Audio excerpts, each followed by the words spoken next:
Boom! We are live, ladies and gentlemen, boys and girls. It's your boy, Nolan Hawkeye Anthony here. And I hope you guys are having a fantastic Saturday, wherever you may be and however you may be listening. The Iowa Hawkeyes take on the Northwestern Wildcats today. Let me fix that. That looks terrible. By the way, this pregame video is not going to be the longest one I've ever done.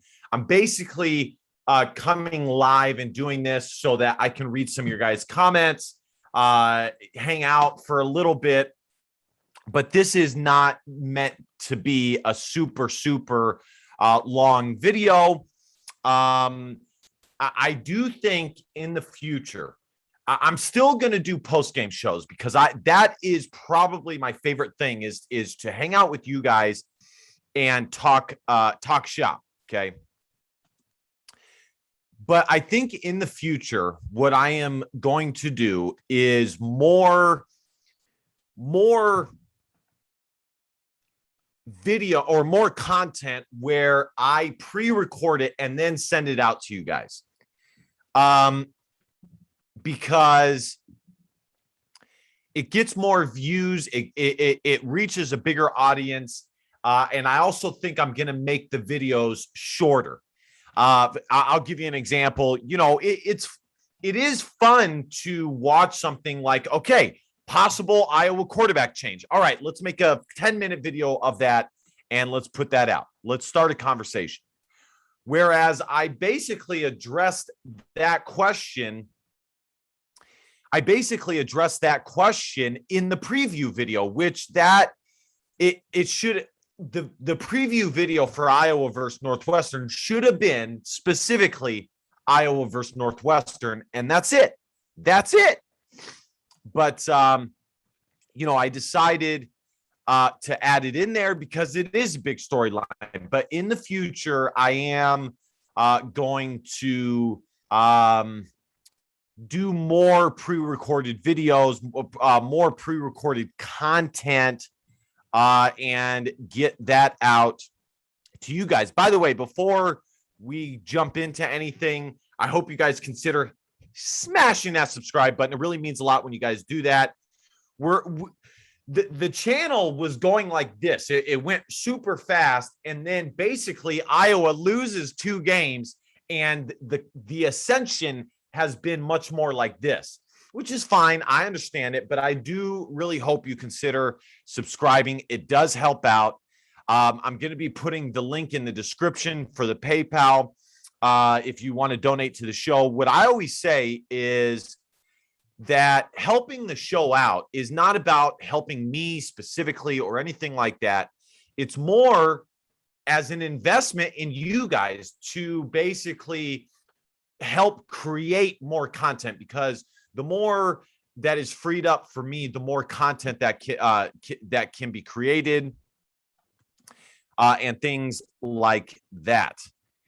So looking at the Big Ten really quickly, Minnesota lost. And that is why last week I purposely did not get too crazy about Iowa losing, because there's still a lot of games to be played. The bottom line is Wisconsin could end up losing to Rutgers, and Iowa beat Northwestern. A lot of ifs, I understand that.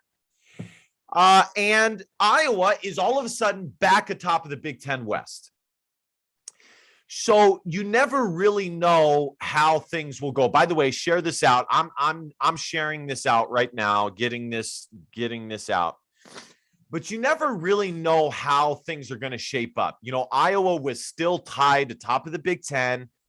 Obviously they didn't have the head-to-head tiebreakers, which sucks. And I have a funny feeling that that will come back to bite them here in the future. It might not, but I have a feeling it will. I really do. Because it always ends up being way closer than it needs to be. It always does. I mean, look at last year. Had Iowa just beat Northwestern like they should have, they would have played Ohio State in the Big Ten championship. So it always ends up being closer than it should. So Minnesota lost. That's huge. You know, Illinois is kind of like they're kind of like Iowa at the very beginning. Okay. Brett Bielema is a good enough coach. Illinois has enough talent because if we're being honest here, when Lovie Smith was there, Illinois recruited better than Iowa. They recruited better than Iowa. So there's still a good amount of talent at Illinois. And basically, and Iowa needs to be very careful against Illinois, but basically Illinois has been beating, or they have surprised a few teams, but they've lost pretty much to everybody they should and a few teams that they probably should have beaten. And that's how it's going to be for the rest of the year. I hope to God it's not Iowa that they drop that's one of the teams that they end up surprising. I really hope it's not Iowa, but it might be. But the point is very simple, is that the Big Ten West is not over. It's not over by a long shot. There's still a lot of games left. But I would be lying if I said that I am confident in this Iowa team. I said in my preview video that Iowa lost 2 games last year back-to-back, and their offense got on track almost immediately, and they finished as one of the best teams in the Big Ten, a top 15 team in the country. So it is possible. It really is. It is definitely possible, okay? But the thing is, guys, overall, most people want to blame the quarterback and Spencer Petras, but in all honesty, all it takes is about 5 minutes of evaluating this Iowa offense. And you see that the issue, yes, Spencer Petras hasn't been great, but there's so many other issues for this team to fix, especially on offense. And here's the thing, okay? It's not like we are asking Iowa to be an elite offense. That's not what we're asking. All we're asking is that their offense is average. That's it. Is that they have an average offense. That is all we're hoping for. Because if they have an average offense, the defense is amazing. And, everything, and there is an elite special teams, it's good. But there are so many other issues, guys, with this Iowa team other than the quarterback. And, for me, the biggest one is Iowa's inability to run the football. They really cannot run the football. And it's not like Iowa is this pass first team, because they're not. They're not a pass first team. They are a run first team, but they can't run the ball. You look at Wisconsin. I made this point, and I don't want to stay on this for too long. I want to read you guys' comments and just kind of talk about the Big Ten West and get out of here. The point is, I am not very confident about this Iowa team making the adjustments that they need to make. That's not to say that they're going to lose to Northwestern. But guys, let's be honest here. It's been 8 weeks and things still haven't changed, or 7 weeks and things still haven't changed. And Iowa has had problems with Northwestern in the past. So I don't feel confident about this. Here we go. Michigan State is losing to Purdue. Penn State is beating Maryland. Wisconsin up pretty handily on Rutgers. I want you guys to comment in the comment section if you think Iowa's college football ranking is accurate. I don't really think it is. The teams that Iowa has beaten are not as good as we once thought, but they're also not terrible. You mean to tell me that Wisconsin has better wins than Iowa overall outside of beating Iowa? I just don't think it's that clear cut. It's pretty obvious that the college football committee basically said about Iowa that you are a top 25 team. You are a top 25 team. And it is what it is. And so they're a top 25 team, but they need to show that they are better, any better than that. So it just is what it is. But I'm not necessarily satisfied with number 22. I think that's a little low. There you guys see Illinois Illinois beat Minnesota. Man, anything can happen on any given week. All right, let's go to your guys' comments here. Arlo Bailey. Hi, Nolan. What's up, Arlo? Ted Bundy. Iowa needs to do better than one score every 9 drives to win the game. Totally agree. The biggest problem with Iowa's offense is Iowa, number one, it's very, there's no set, it's very one-dimensional. It's so obvious. The Wisconsin players were like, yeah, we pretty much knew when they would run right, when they would run left, and when they would run down the middle.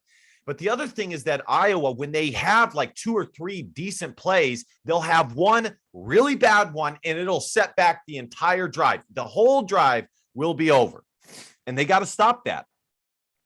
A lot of games left. Is that optimism or pessimism? LOL. That's a good question. It really is. I would say it depends on how this game looks. If Iowa doesn't figure it out today, I will be very pessimistic about the rest of the season. But if things look to get back on track today, or tonight, I should say, then I will be more optimistic. Because like I said, we have seen in the past where Iowa hits a 1, 2, 3 game spell, and then things get back on track. Unfortunately, it's too little too late most of the time. So, yeah, I would say it's somewhere in the middle. The Cooper verse, our O-line is pretty bad. Yeah, it is. I'll pull up the Pro Football rankings for you guys for the O-line. Matter of fact, let's take a look at that right now. Okay. I'm going to show you guys where the Iowa offensive tackles are ranked so you guys can see where the issues are. Okay. For the center position, Tyler Linderbaum is top in the entire country. He's the number 1 center in the entire country. These are the Pro Football Focus rankings. Here are the guard rankings here.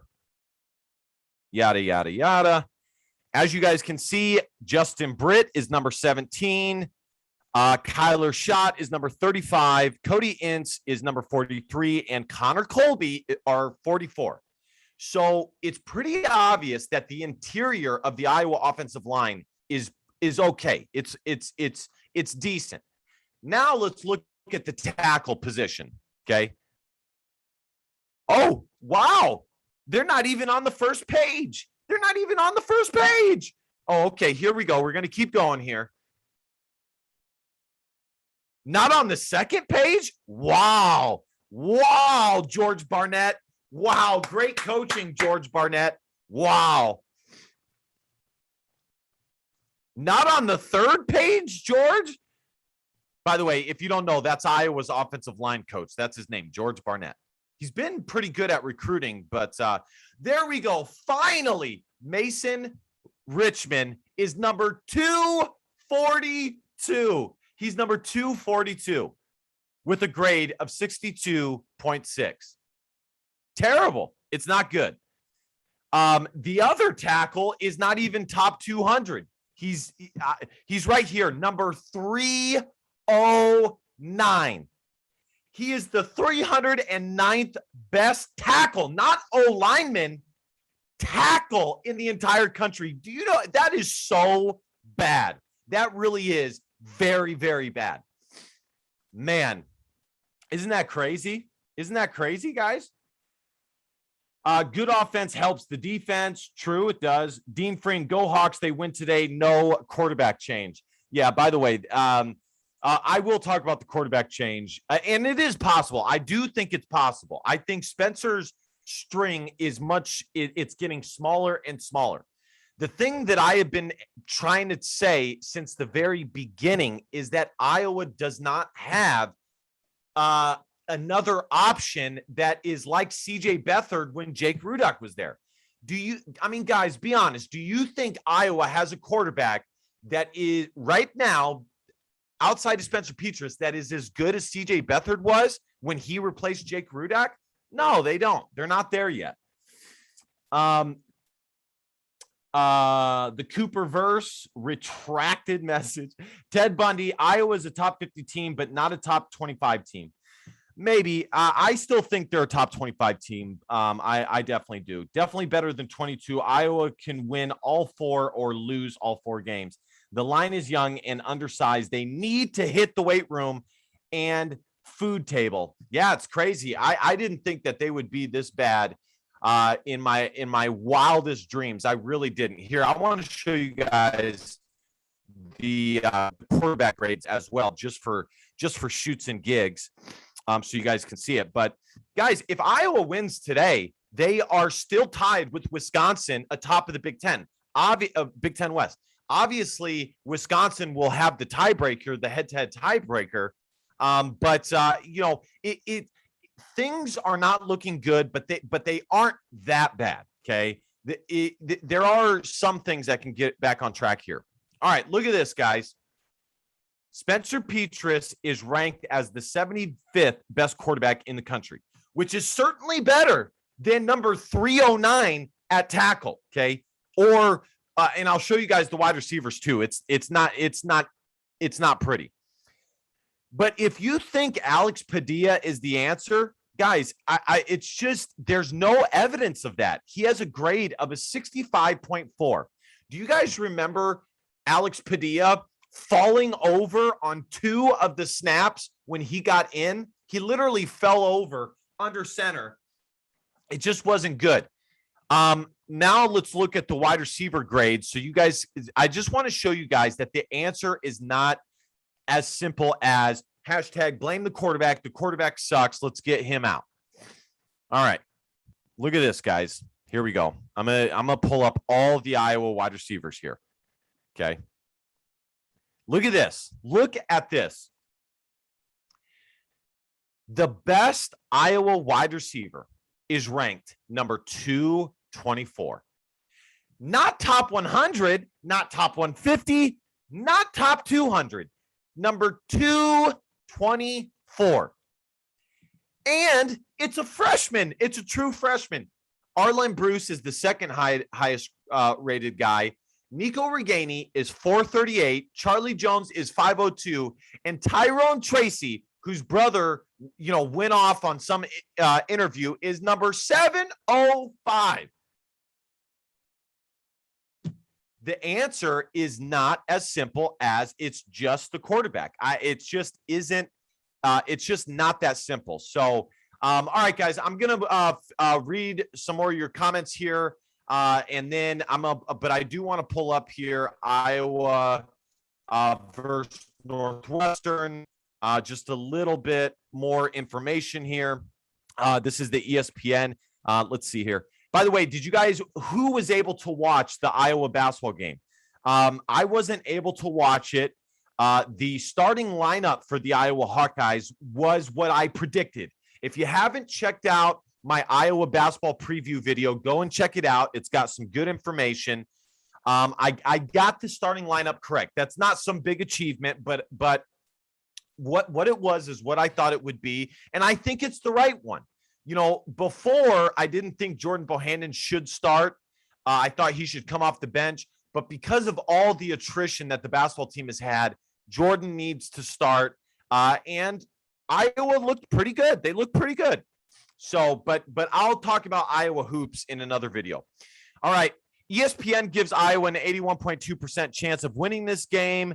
As you guys, let me maximize this here. Guys, this is not the same Northwestern team that has beat Iowa in the past. They are not good. If Iowa loses to this Northwestern team, it will not be good. This Northwestern team is not good. Okay. The team stats for their defense, Northwestern is like bottom of the Big Ten bottom of the NCAA in almost every category. If there's one positive, it is for the Iowa Hawkeyes. It's that this is what the doctor ordered for their offense to get back on track. So here's the stats: 764 yards, 3 tubs, 1 INT for Helsinki. Hull has 750 yards. That's pretty good. And Robinson has 425 yards. Let's look at the team stats here. Iowa is still a 12-point favorite in this game. But here are the team stats. Look at this, guys. Northwestern averages 19 points a game. They give up 27.1. So again, this is exactly what the doctor ordered for the Iowa offense to get back on track. All right, I'm going to look at the comments here, do one final little talk on what I think will happen in this game, then we'll get out of here. Bob Loney, Padilla can move around a little bit. So can Hogan. Petrus cannot move. With the O-line playing not so good, you need to move the pocket. That's probably the most articulate comment I've heard about the quarterback. If there's one argument you can give to change quarterback, it is that the O-line is so bad. Therefore, you need a quarterback that can scramble and make plays outside of the pocket. So I will agree with you there. Okay. But it doesn't mean a damn thing if he can't complete passes. So, there's also that. Dean Freen, or let's see, Arlo Bailey. How many times have our receivers have gotten the ball in space? Enough when they're not dropping the ball. When they're not dropping the ball, they has Brian Ferentz tried to get them the ball as much as he could? No, I said that last week. But I'm done making excuses for the wide receivers. They just aren't getting it done. They really aren't. Ted Bunny, Petrus isn't accurate enough to really pick apart anyone. When he gets hot, yeah, but doesn't happen much. Dean Freen, I watched the B-ball game. Dean Freen, Jabo had a rough night last night. Yeah, guys, Jabo, I don't think he's going to be as good at shooting guard because he's never played it his entire life. He's never played shooting guard his entire life. I don't think it's going to work. And I think eventually Iowa will have to start someone else at the 2 guard spot. Question: if Northwestern shuts Iowa down on offense, will people think there needs to be changes made? No question. No doubt about it, because this Northwestern defense is so bad that if the Iowa offense can't make it happen against them, there's some real problems because things can't get much worse. True. Blake Jamison, at this point, I would take Northwestern plus 12. Wow, Blake, that's crazy, dude. I don't think I would take it. The Cooperverse, is Riley Moss coming back for this game? No, he is not. All right, guys, listen. Here is my final analysis. Like I already said at the beginning, this is exactly what the doctor ordered. I in the preview video, I mentioned all of the Northwestern stats. Their defense is bad. It is bad. This is not the Northwestern team of old where their offense is terrible, but their defense is elite. This is not it, okay? This Northwestern defense is not good. So this is a game that Iowa should get back on track offensively. And if it doesn't happen, there are some real issues. And to answer the other question that I did already answer, if it doesn't happen against Northwestern, there needs to be some major questions and some major answers regarding this Iowa team. Listen, at the end of the day, the Big Ten is still in reach. The Big Ten West Championship, Minnesota lost. Wisconsin looks like they're taking care of business against Rutgers, but as long as Iowa wins today, they will still be tied with Wisconsin and can still get to the Big Ten Championship, and they can still win 10 regular season games. As for Northwestern, as long as this game specifically, as long as Iowa defends the ball better than they have the past 2 weeks, which has not been terrible, but not elite, Iowa should win this game no matter how bad the offense is. I'm praying to God that the run game gets back on track, but we'll have to see. I'm going to take Iowa in this one, 24-14 against the Northwestern Wildcats. All right, guys, that's going to do it for the pregame show. I will see you guys in the postgame if I'm not too tired. I will see you guys in the postgame. Let me see if I can get a few more comments in. Purdue is taking it to Michigan State. Bob Loney. I was calling for changes last week. Purdue, Iowa wins 20-10. Blake Jamieson, Iowa, 2 Iowa TDs, 1 INT, and 1 fumble. All right, guys, thank you guys so much for hanging out. Like I said, I'll do the post-game show after the game. Hopefully things end up better. There's still hope. There's still hope. There's still hope. Love y'all. And remember to hit that subscribe button. It really means a lot. Help me get to 1,000 subs. The channel has been going like this, but with Iowa losing, it kind of stayed at the same. So if you're not subscribed, be sure to hit that subscribe button. I'll also put the PayPal link in the description if you want to donate to the program. But if not, it's all good. And last but not least, DBAP, don't be a pussy willow. And facts or feelings, your feelings don't matter. Love y'all. Go Hawks.